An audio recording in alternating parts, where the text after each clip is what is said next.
지금 보는 요한계시록 14장에는 세 개의 환상을 나열하고 있습니다. 14장의 첫 번째 환상은 1절에서 나오는 시온산에 어린 양이 서 있고 또 그와 함께 14만 4천이 서 있는 환상이었습니다. 그리고 그들은 땅에서 속량함을 받아 새 노래를 부르는 영광스러운 장면이었죠. 지난주 살펴본 두 번째 환상에서는 천사들이 공중으로 날아가면서 영원한 복음을 외쳤습니다.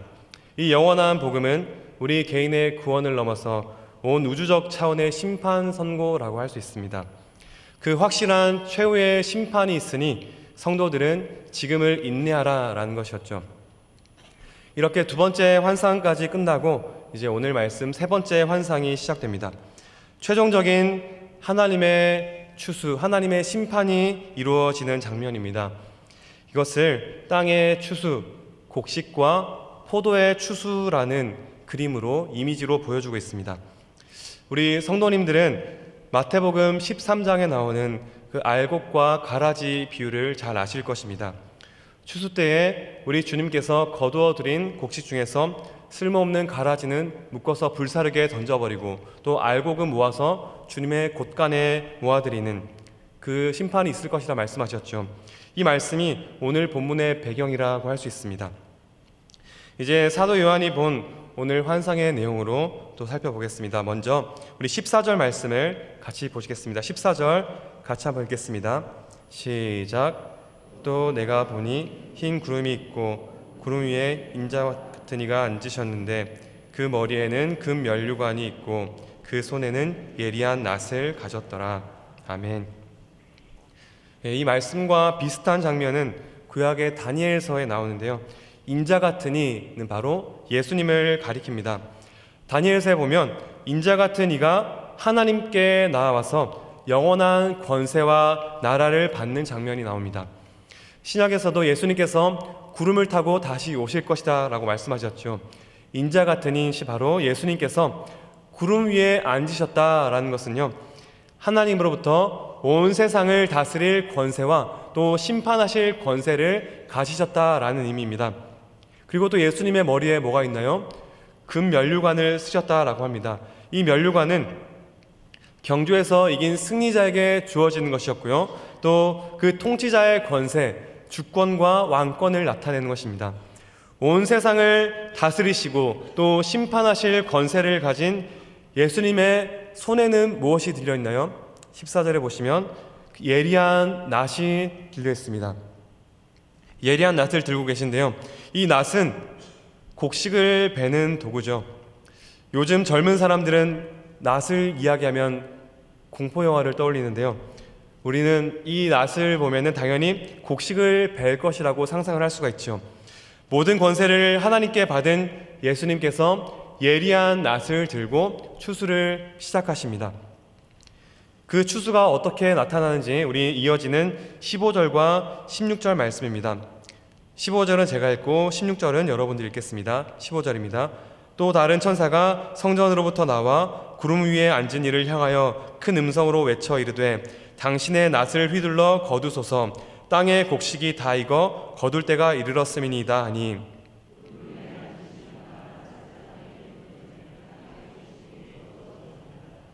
아멘. 네, 15절 말씀에 보시면 천사가 어디에서 나온다고 기록되어 있나요? 성전에서 나왔습니다. 성전에서 나왔다라는 것은요, 하늘 보좌에 앉으신 그 하나님의 말씀, 하나님의 뜻을 받아서 전달한다라는 뜻이고요. 마지막 추수가 이제 시작될 것인데 하늘 보좌에 계신 하나님의 뜻을 받아서 그 뜻을 전달하는 천사의 음성을 듣고 이제 구름 위에 앉으신 예수님께서 추수를 시행하신다라는 뜻입니다. 이 장면의 의미를 조엘 비키 목사님이 이렇게 설명합니다. 우리 주님께서는 부활하셔서 영광 중에 계시지만 여전히 하나님과 사람의 중보자로 계신다라는 것이죠. 아무것도 스스로 행하지 않으시고 하나님 아버지의 뜻을 따라 행하신다라는 것입니다. 여전히 연약한 우리 인간을 향한 불타는 긍휼의 마음으로 또 여전히 우리의 연약함과 우리의 구원을 위해서 하나님 앞에 간구하는 자로 그 중보자로 지금도 계시다라는 사실이죠. 이 땅에 계실 때부터 예수님은 심판의 때와 기한은 아버지만 아신다라고 말씀하셨죠. 하나님께서 최종적인 심판 사인을 내리셨고 천사가 그것을 전달하자 예수님께서는 그 아버지의 뜻을 받아서 지금 심판을 수행하고 계신 것입니다. 그러면 예수님께서 이 낫을, 예리한 낫을 들고 곡식을 추수하시는 이 장면의 의미가 무엇일까요? 어떤 사람들은 이 추수하는 장면이 하나님의 백성을 모으는, 그래서 구원받은 백성을 모으는 것이다 라고 설명하고요. 또 다른 사람들은 이 장면이 악인들의 심판을 나타낸다 라고 설명합니다.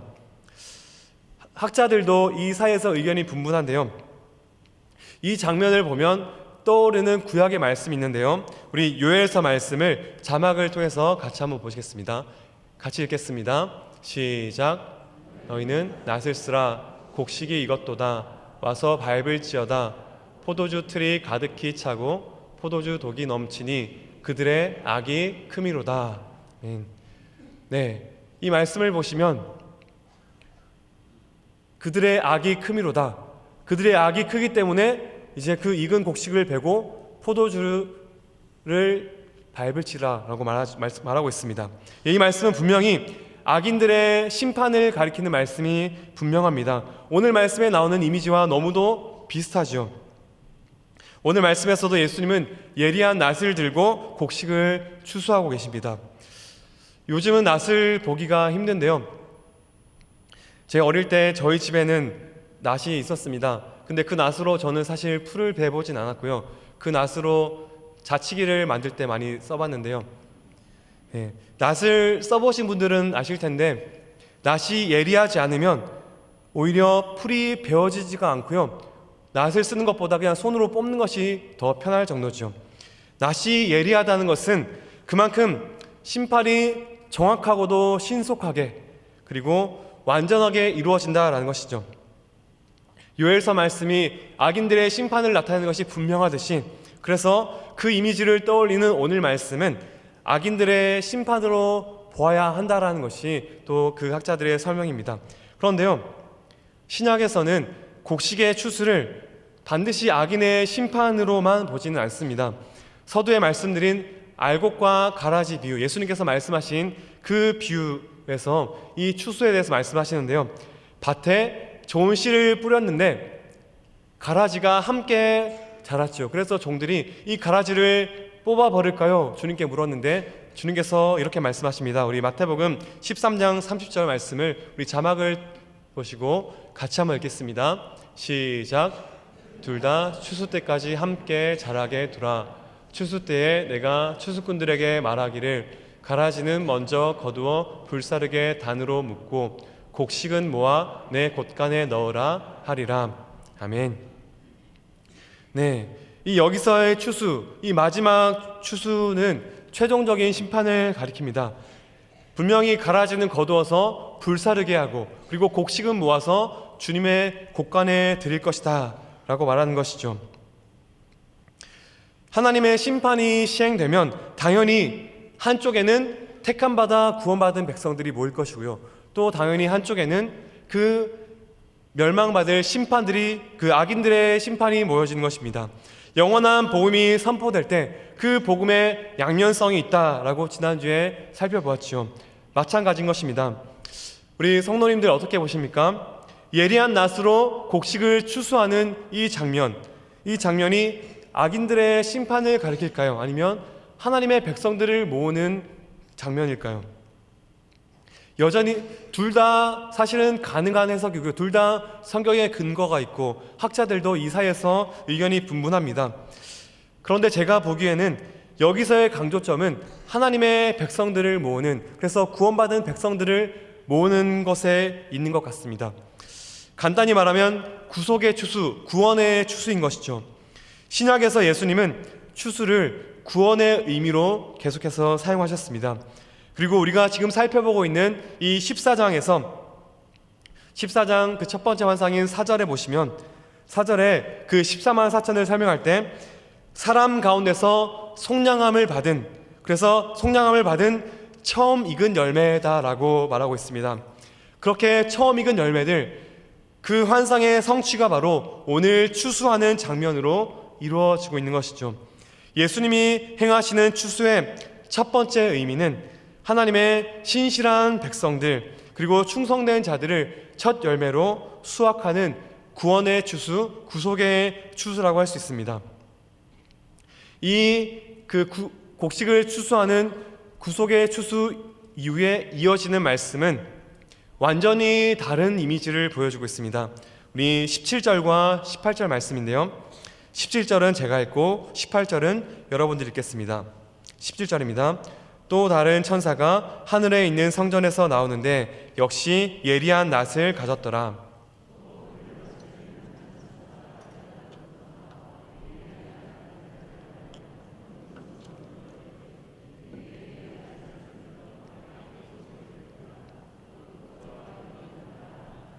아멘. 두 번째 천사가 또 성전에서 나왔죠. 성전에서 나오는데 역시 예리한 낫을 들고 있습니다. 그리고 곧바로 세 번째 천사가 나오죠. 불을 다스리는 천사라고 합니다. 이 천사는 제단에서 나왔다라고 기록되어 있죠. 우리는 계시록 6장에서 제단 아래에 죽임을 당한 순교자들이 기도하고 있는 내용을 보았습니다. 그들이 탄원의 기도를 드렸죠. 주님, 어느 때까지입니까? 어느 때까지 저 악인들이 잘 되는 것을 보아야 합니까? 탄원 기도를 드렸습니다. 이제 그 제단에서 나온 천사가 그 기도의 응답을 위해서 움직이고 있는 것이죠. 순교자들의 피를 갚아주시려는 하나님의 복수를, 하나님의 신원을 감행하는 천사라는 것입니다. 억울한 신자들의 신원의 기도에 하나님이 응답하시며 악인들을 심판하시는 장면이 이제 이어지는 것이죠. 그 심판의 모습이 어떤 모습으로 나타나는지 우리 이어지는 19절과 20절입니다. 제가 읽겠습니다. 천사가 낫을 땅에 휘둘러 땅에 포도를 거두어 하나님의 진노의 큰 포도주 틀에 던짐에 성 밖에서 그 틀이 밟히니 틀에서 피가 나서 마을 굴레까지 닿았고 1600 스타디온에 퍼졌더라. 아멘. 이번에는 포도가 베어지고 진노의 큰 포도주 틀에 던져지고 짓밟히고 있습니다. 네, 이 장면은 너무나도 명백하게 악인들의 심판을 보여주는 장면입니다. 포도주 틀에 포도가 던져지고 그 틀을 밟으면 무엇이 튈까요? 포도즙이 튀겠죠. 그 포도즙이 튀는 것처럼 피가 튀고 그 피가 말 굴레까지 닿을 것이다 라고 합니다. 이 모습은 전쟁의 참혹한 모습을 표현하는 관용적인 표현인데요, 그만큼 하나님의 심판이 엄격하고 철저하게 이루어지고 그들의 피가 그 말 굴레까지, 그 높이까지 닿을 것이다 라는 것이죠. 그리고 이제는 그 피가 옆으로 어디까지 퍼질 것인가 라고 말하는데요, 어디까지 퍼집니까? 1600 스타디온에 퍼졌더라. 1600 스타디온, 이것을 계산해 보면요 300km 정도 되는 길입니다. 왜 하필 300km일까요? 이스라엘의 남단에서부터 북단까지 대략 300km, 1600 스타디온이 된다고 합니다. 이스라엘 전체를 그 피가 덮을 것이다 라는 것이죠. 그리고 또 동시에 1600이라는 숫자는 또 상징적인 의미가 있습니다. 온 사방을 뜻하는 이 사의 제곱이 16이죠. 그리고 완전한 수를 뜻하는 10의 제곱이 100입니다. 그래서 4의 제곱인 16과 10의 제곱인 100을 곱하면 1600이 되는 것이죠. 그래서 이 의미는 하나님의 완전하신 심판 아래 이 세상은 그 어디도 피할 곳이 없이 피로 물들게 될 것이다 라는 것입니다. 온 땅의 누구도 예외 없이 철저한 심판 아래 있을 것이다 라는 말씀인 것이죠. 이렇게 오늘 말씀은 마지막 날 추수가 일어날 것인데 구속의 추수 그리고 심판의 추수가 일어날 것이다 라는 것을 생생한 그림으로 보여주고 있습니다. 그런데 왜 요한에게 이 환상을 보여주고 또 그 고난받는, 박해받는 성도들에게 이 말씀을 전하라라고 말씀하셨을까요?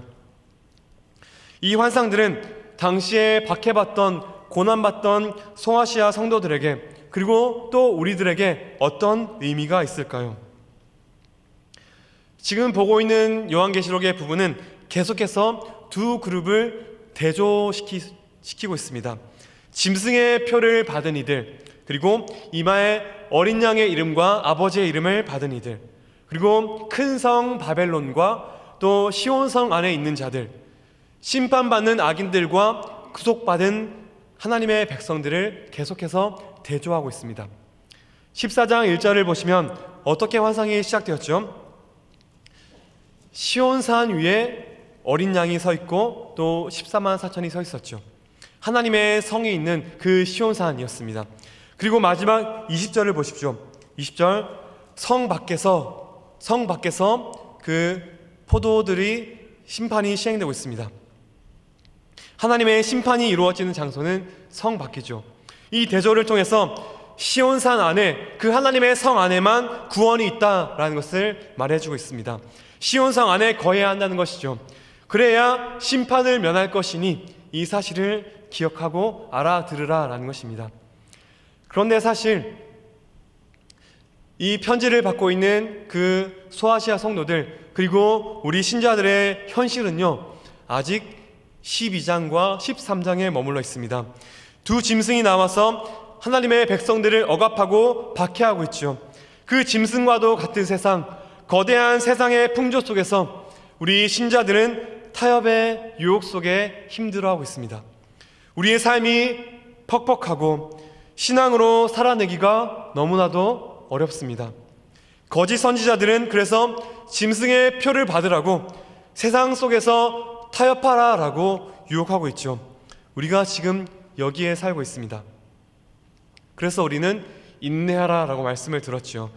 포기할 것 같고 정말 죽을 것 같은 그 순간에 바벨론이 무너질 것인데, 우리가 포기하고 싶은 그 순간을 고비고비 넘어갈 때 그때 하나님의 심판이 완성될 것이다 라는 것이죠. 이를 위해서 우리가 이 사실을 보며 인내하라는 것이죠. 성 밖에 있는 저들을 보라. 세상에서 형통하며 여전히 승리자인 것처럼 보이지만 그들은 결국 포도주 틀에 철저히 밟힐 것이다. 결코 저들은 심판을 면하지 못할 것이다. 이렇게 말씀하시는 것입니다. 누구만 심판을 면할 수 있습니까? 어린 양과 함께 선 자들, 그 14만 4천 안에 속한 자들, 어린 양이 어디로 가든지 따라가는 자들, 그들만 심판을 면할 것입니다. 지금 비록 박해와 고통 속에 있지만 그 영원한 심판의 순간 주님의 곳간에 들어가서 영원한 기쁨과 안식을 누릴 것이다 라고 말씀합니다. 이것이 박해 속에 있던 소아시아 7교회의 성도들에게 유일한 위로와 소망이었던 것이죠. 우리도 마찬가지입니다.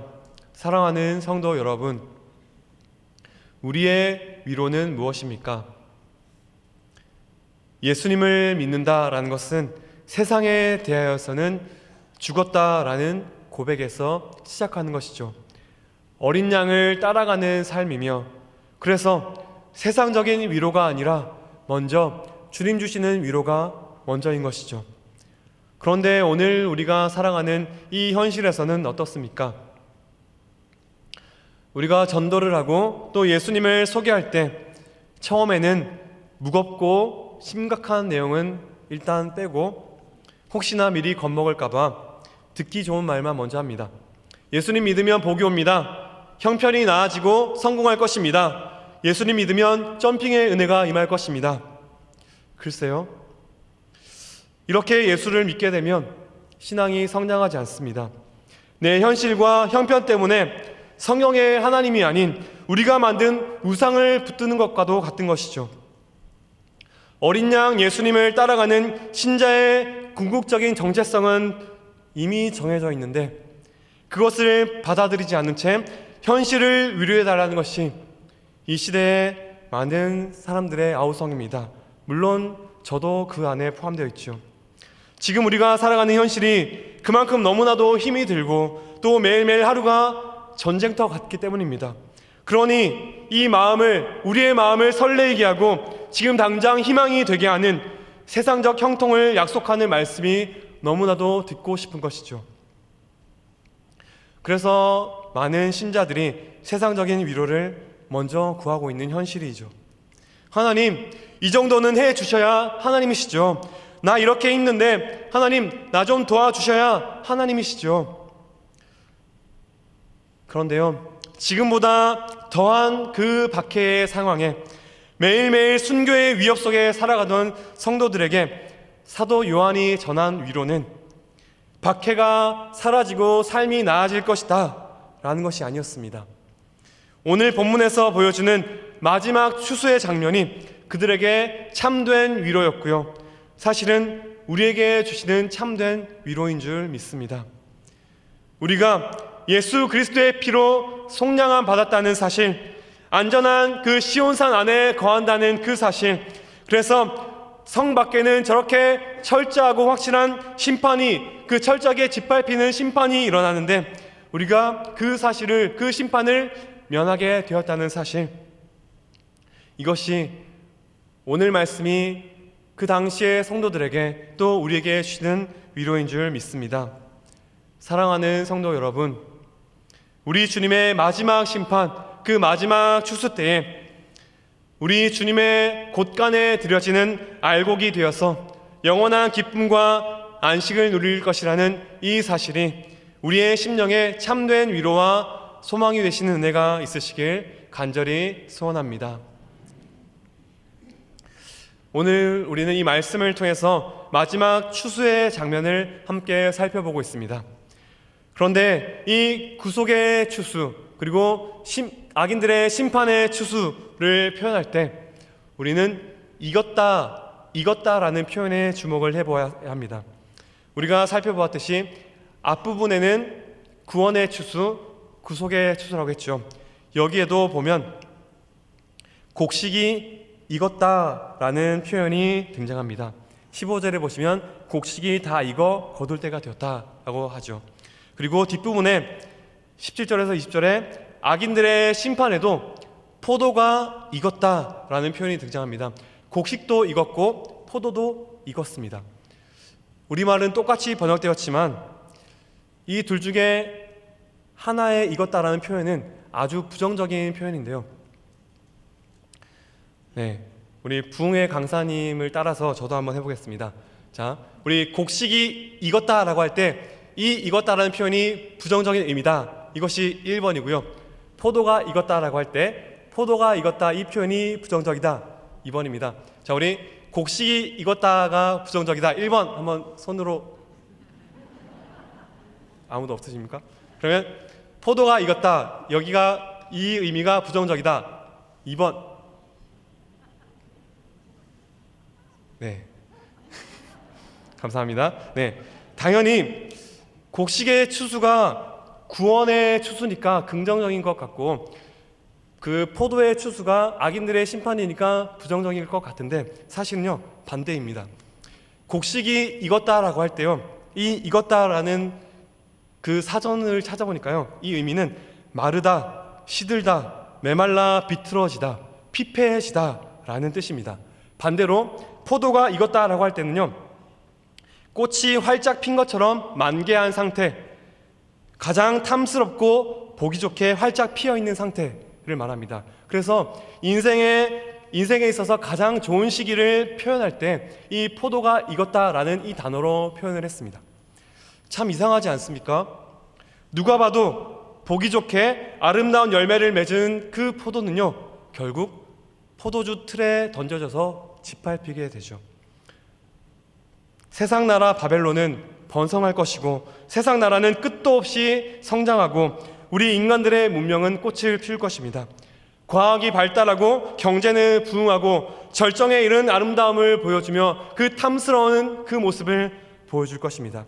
그러나 그때 예리한 낫이 그 모든 열매를 거두어서 포도주 틀에 던져질 것이고 짓밟힐 것이라 말씀하는 것입니다.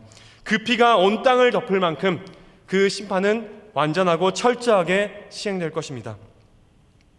반대로 곡식은 어떻습니까? 겉으로 보기에는 메말라가고 시들어가는 것 같습니다. 피폐해지고 메말라 비틀어집니다. 예수님이 휘어져 추수할 때가 되었다라고 말씀하실 때 이 곡식의 그 중심에 있는 나달은 익었지만 그 주변의 모든 것들은 메말라가는 그 모양을 익었다라고 표현한 것이죠. 사랑하는 성도 여러분, 우리 신자들의 인생이 그렇지 않습니까? 이제 좀 인생이 풀리고 좀 살만해져야 할 것 같은데, 그래야 좀 안 믿는 가족 친지들 앞에서 좀 내 체면이 살 것 같은데, 그런데 우리 인생은 더 말라가고 시들어져 가는 것 같습니다. 피폐해 보이고 점점 메말라 가는 것 같고요. 탐스러운 열매 하나 보이지 않는 모습으로 고개를 숙여가는 것 같습니다. 참 내세울 것이 하나도 없는 그 모습이 우리의 모습인 것처럼 느껴집니다. 그런데 그때 우리 주님은 우리를 익은 곡식으로 주님의 곳간에 드릴 것이다 라고 말씀한 것이죠. 사랑하는 성도 여러분, 우리의 궁극적인 위로가 어디에 있습니까?